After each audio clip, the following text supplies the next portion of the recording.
What is a psychopath? The word psychopath is often misunderstood.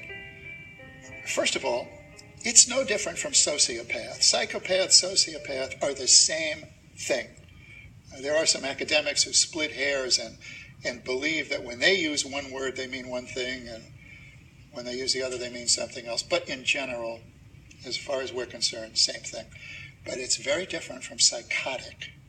A psychotic is a person who is suffering from schizophrenia or some forms of manic depressive disorder or some other impaired thinking, and they don't know the difference between what is real and what is a fantasy. The part of the brain that helps us know automatically what is real and what isn't, a psychotic has trouble distinguishing. That part of their brain is off. A psychopath doesn't have a conscience.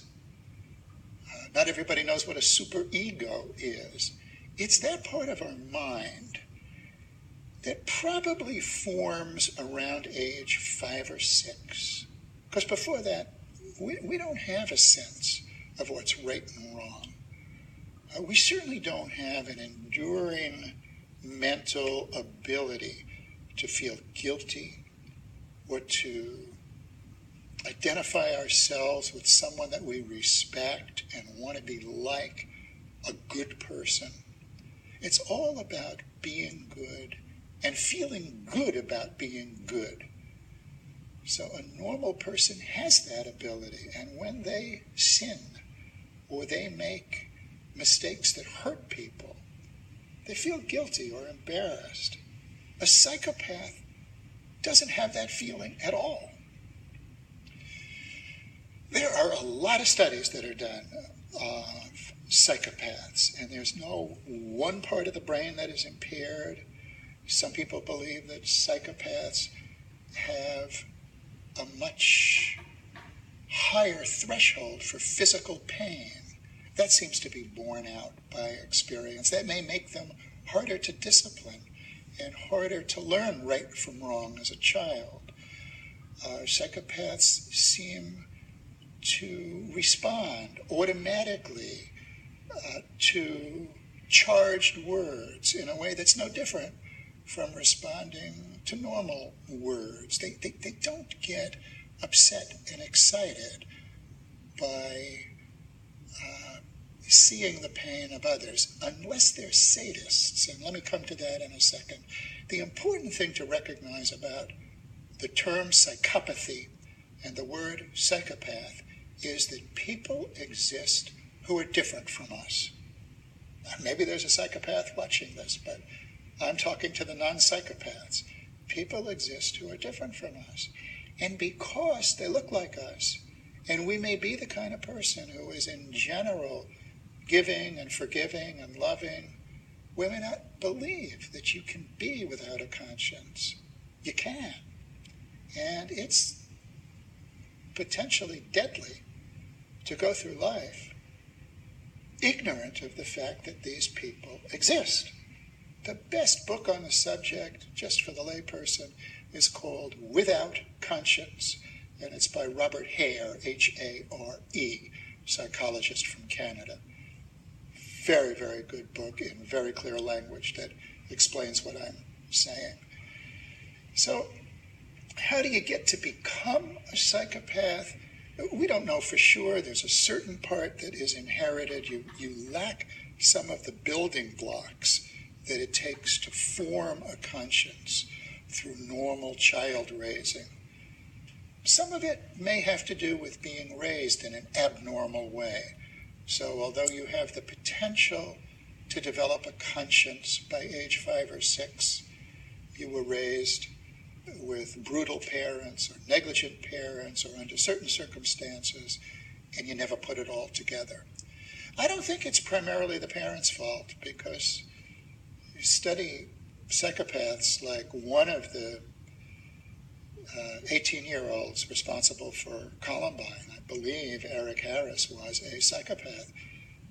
Had a brother who served honorably in the military, had parents who don't appear to have anything whatsoever wrong with them. It's not their doing. I believe in that case it's largely something in the way the genes created the structures of the mind. At any rate, that happens. You don't call someone a psychopath until they've given a lot of evidence and they've grown up. Children who develop into psychopaths often were fire setters. They tortured animals. They were very disobedient. They didn't form loyal relationships. And then after age 18, when they're in the adult range, they have a series of behaviors that can be observed. We don't have the term psychopath in the Diagnostic and Statistical Manual, so it's not really a psychiatric diagnosis. We have a personality disorder called antisocial personality disorder, and that overlaps with psychopath quite a bit. But the concept of psychopathy is out there. There are books written about it. It's worth knowing about. And if you cross paths with a psychopath, or you're married to one, or you have one as a brother or a sister, it's going to be a hard life for you. These people don't care about you. If they're smart, they know how to fake caring, and they get very good at it. Because, like any mammal, they have needs. They have needs for food, for money, for sex, sometimes for prestige, and they do it by exploiting people. Now, some psychopaths become sadists. Being sadistic means you enjoy hurting another person.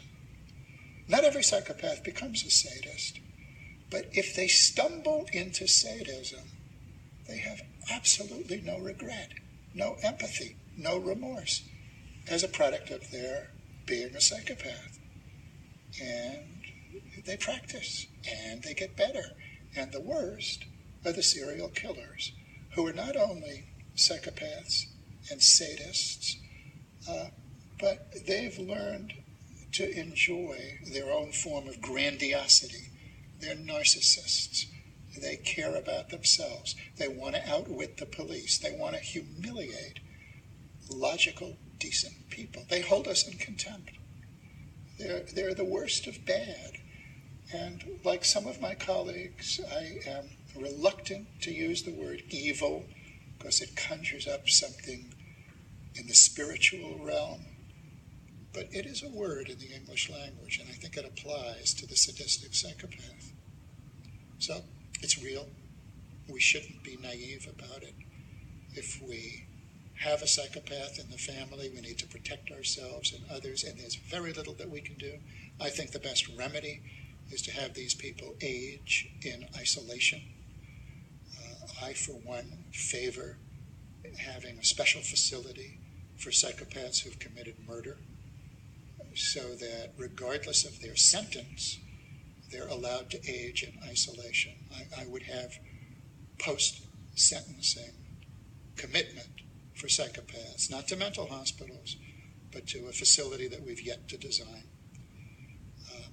I don't know many psychopaths. I've not chosen to study them, but I have been asked to review texts about the psychopath, and because I care about victims, I feel it's important for people who've been victimized to understand this concept and to be on guard.